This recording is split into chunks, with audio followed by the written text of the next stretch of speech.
Assalamu alaikum, dear viewers. I hope everyone is fine by the grace of Almighty Allah.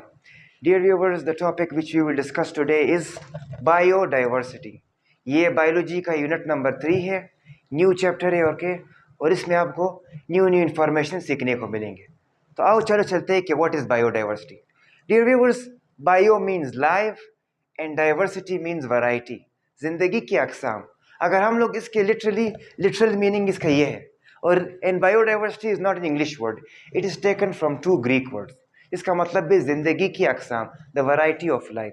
अब आते हैं इसके definition पर. The total variety of life present on earth. हमारी ज़मीन पर या दुनिया में जितने भी ज़िंदगी की अकसाम है, चाहे वो लाइव हवा में है, चाहे वो ज़मीन पर है, चाहे वो पानी में है, चाहे वो नज़र आ रही है, चाहे वो माइक्रो ऑर्गेनिज्म है, चाहे वो प्लांट्स है, चाहे वो एनिमल्स है, the whole variety of life is known as biodiversity. यहाँ तक तो क्लियर होगा.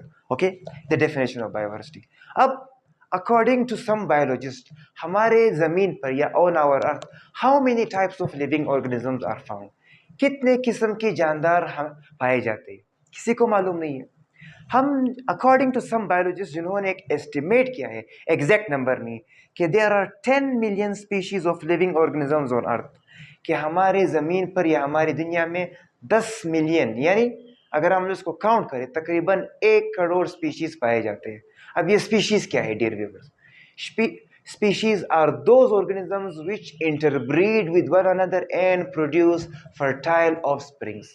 वो जानदार या वो जानदार इकसाम जो एक साथ रहते हैं और वो अपनी नस्ल बढ़ाते हैं या वो बच्चे पैदा करते हैं. This type of organisms are known as species. अब वी ह्यूमंस, हम एक अलग स्पीशीज है.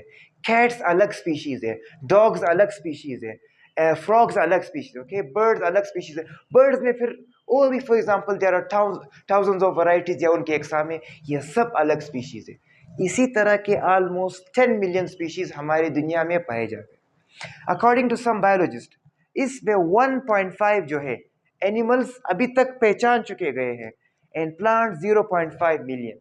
यानी ऑलमोस्ट 2 मिलियन स्पीशीज जो है, सॉरी, ऑलमोस्ट अभी तक सिर्फ 2 मिलियन स्पीशीज आइडेंटिफाई हो गए हैं, जो ऑलमोस्ट तकरीबन 20 लाख बनते हैं. एंड 18 मिलियन स्पीशीज अभी तक अनआइडेंटिफाइड है. 18 मिलियन स्पीशीज जो है अभी तक हमने उनको पहचान नहीं चुके, या इस दुनिया में मौजूद है जिनको हम लोग जानते नहीं या हमने देखा नहीं है. तो ये इतनी बड़ी कुदरत की इतनी बड़ी वैरायटी है डियर व्यूअर्स. ओके, अब बायोडाइवर्सिटी हैज़ 3 लेवल्स. हम बायोडाइवर्सिटी को 3 अक़साम या 3 ग्रुप्स में तकसीम करते हैं. Number 1 is known as genetic diversity. वो वैरायटी ऑफ अक़साम जिनका ताल्लुक जीन से है. जब एक ऑर्गेनिज्म दूसरे जानदार में अपने कैरेक्टर्स पास करते हैं, उसको वो किसके ज़रिए पास होते हैं, उसको बोलते हैं genes. On the basis of genes उस डाइवर्सिटी को बोलते हैं genetic diversity. The second type of biodiversity is known as species diversity. इसे मैंने अभी बताई स्पीशीज की definition. Okay, those organisms which live with one another and produce fertile offspring are known as species. On the basis of species, that diversity of living organisms is known as species diversity. Third type of biodiversity है ecosystem diversity. What is the meaning of ecosystem dear viewers? Eco means environment, system मानी एक माहौल, एक निज़ाम. हमारे माहौल का एक निज़ाम है. हमारे माहौल में living and non-living both interact with one another. This is known as ecosystem. So on the basis of diversity हमने इसको 3 इकसाम में तकसीम किया है. अब आते हैं डियर व्यूअर्स कि हमारे दुनिया में कितने किस्म के या how many varieties of life are found on earth. Major varieties of life on earth, there are 3 major varieties of life. सबसे पहले आते हैं वायरसेस. ओके, वायरसेस के बारे में मैंने अभी तक डिस्कस नहीं किया है बिकॉज वो इसी चैप्टर में आने वाला है, सो वी विल डिस्कस. हम वायरस को dear viewers we consider virus neither living nor non living. हम वायरसेस को ना ही जानदार कैटेगरी में लाते हैं ना ही बेजान कैटेगरी में, बिकॉज उनमें एक ऐसे ख़ास किस्म के कैरेक्टर होते हैं जो ना उनको लिविंग डिफाइन करते हैं ना non living. So they are on the border of living and non living. दूसरा type of variety of living organisms है प्रोकैरियोट्स. पहले भी मैंने आई थिंक बता दिया था, एक बार फिर मैं रिवाइज कर देता हूँ. दोज ऑर्गेनिजम्स जिसके न्यूक्लियस के इर्द गिर्द नो मेम्ब्रेन होते हैं. कॉमन एग्जाम्पल है बैक्टीरिया, ओके, या cyanobacteria. The third type of living organisms is known as eukaryotes. ये सबसे बड़ा group of class of living organisms जिसके न्यूक्लियस के इर्द गिर्द एक membrane bounded organelles are found. अब eukaryotes further 4 group subgroups में और डिवाइड होते हैं। Number 1 protista, number 2 fungi, number 3 plants, number 4 animals. ये 1 बाय 1 मैंने एक्सप्लेन करा दिए, इसी सबक में again we will explain. Okay, there are some students जो न्यू आते हैं, जो मेरे न्यू मेंबर्स है, कुछ वापस भूल जाते हैं। ओके, सो मेरे जितने भी टॉपिक्स होंगे again I will repeat, try to repeat in each my chapter again, या खुद रिपीट होंगे। अब डियर व्यूअर्स, हम आते हैं सब न्यू टर्म्स पर हम। ओके, देयर आर टू, एक होता है फोना, एक होता है flora. What is fauna? Dear viewers, the local animals of a specific region are fauna. Animals जो होते हैं वो हर जगह पर नहीं होते हैं, किसी खास मखसूस जगह के कुछ एनिमल्स होते हैं जो ओनली उसी एरिया में पाए जाते हैं। दोज एनिमल्स आर कॉल्ड फोना। ओके, मतलब उनके जो बॉडी कंडीशंस है वो सिर्फ उसी माहौल के मुताबिक ही रह सकते हैं। दूसरा है flora, the local plants of a specific region are flora. किसी खास एरिया के the plants of any specific region are known as flora. ये वो प्लांट्स, ये वो पौधे जो किसी खास एरिया में ग्रो करते हैं। अगर हम लोग उनको उसी एरिया से उठाकर किसी और एरिया में ले जाएं, they will not grow. Why? Because उसी एरिया में उनको एक खास कंडीशंस, खास टेम्परेचर, खास प्रेसिपिटेशन, खास सोइल उनको प्रोवाइड हो रहा था। ओके, सो ये सब these all are related into biodiversity, the specific plant and the specific animals of an area.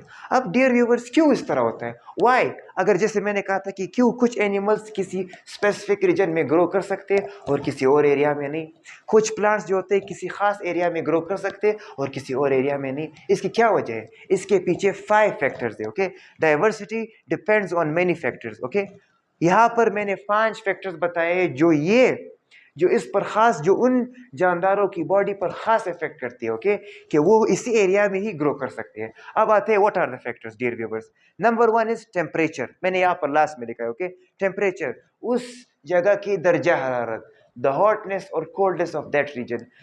आए वो प्लांट्स जो है वो कोल्ड टाइप एनिमल, सॉरी वो कोल्ड टाइप प्लांट्स या वो हॉट वेदर प्लांट्स हैं, वो सख्त सर्दी में गुजारा कर सकते हैं या सख्त गर्मी में, ये उनके बॉडी टेम्परेचर पर डिपेंड करते हैं। अगर उस एरिया के जो प्लांट्स हैं सिर्फ गर्म टेम्परेचर में ग्रो कर सकते हैं, सो फिर वो उसी के बॉडी को इफेक्ट करेगा। ओके, दूसरा है altitude. What is altitude dear viewers? Altitude का मतलब है the distance from the earth, जितना हम लोग ज़मीन से ऊपर जाएंगे, and the more we go from sea level, जितना हम लोग ऊपर की तरफ जाएंगे, दिस मीन्स एल्टीट्यूड।